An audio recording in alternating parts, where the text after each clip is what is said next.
Tonsillitis आपके गले के पिछले हिस्से में दोनों तरफ सॉफ्ट टिश्यूज की दो छोटी गांठ होती हैं। टॉन्सिलाइटिस तब होता है जब आपके टॉन्सिल्स मुतासिर हो जाते हैं। जब टॉन्सिल्स मुतासिर हो जाते हैं तो वो सूज जाते हैं और उनमें दर्द भी होता है और इस हालत में कुछ भी निगलने में तकलीफ महसूस होती है। आमतौर पर टॉन्सिलाइटिस की पहली अलामत गले में खराश होती है। इसका पता लगाने के लिए डॉक्टर उमूमन आपके गले की लाली और सूजन की जांच करते हैं और साथ ही बुखार, खांसी, बहती नाक, दाने या पेट दर्द जैसे दीगर अलामात के बारे में पूछते हैं ताकि दीगर मुमकिना बीमारियों को मुस्तरद किया जा सके। इन्फेक्शन के किसी भी इम्कान के लिए आपके कान और नाक की जांच कर सकते हैं। आपकी गर्दन के अतराफ को छूकर महसूस करते हैं कि कहीं आपके लिम्फ नोड्स सूजे हुए तो नहीं हैं। एक बार टॉन्सिलाइटिस की तशखीस हो जाने के बाद इलाज का मंसूबा उसकी वजह पर मुनहसिर होता है। टॉन्सिलाइटिस का इलाज अगरचे वायरल टॉन्सिलाइटिस और बैक्टीरियल टॉन्सिलाइटिस की अलामात एक जैसी हो सकती हैं,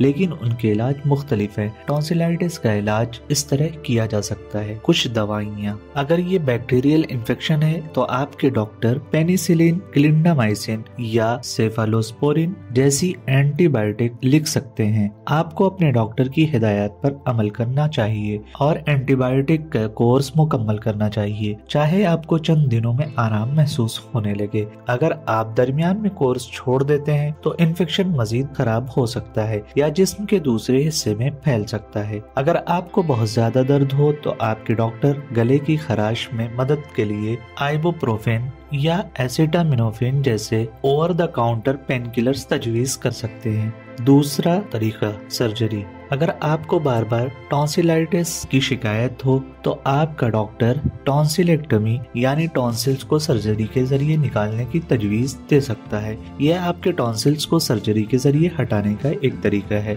टॉन्सिल्स को निकालने के लिए आमतौर पर धात के आलात इस्तेमाल किए जाते हैं जिसे कोल्ड स्टील टॉन्सिलेक्टमी भी कहा जाता है, लेकिन इस किस्म की सर्जरी में मरीज को काफी खून बहने और दर्द का सामना करना पड़ सकता है। खून के बहाव और दर्द को कम करने के लिए डॉक्टर कई सालों से मुख्तलिफ सर्जरी के तरीके इस्तेमाल कर रहे हैं, जैसे कि bipolar radio frequency ablation, bipolar electrodissection, harmonic scalpel, microdebrider, assisted partial tonsillectomy, diathermy, laser surgery, cryo surgery. इनमें से किसी भी तरीके से टॉन्सिलाइटिस को हटाया जा सकता है, लेकिन सही तशखीस और इलाज के लिए डॉक्टर से मशवरा करना बहुत जरूरी है। हमें उम्मीद है कि ये वीडियो आपके लिए फायदेमंद रही होगी। हमारी वीडियो को लाइक करें और चैनल को सब्सक्राइब करें।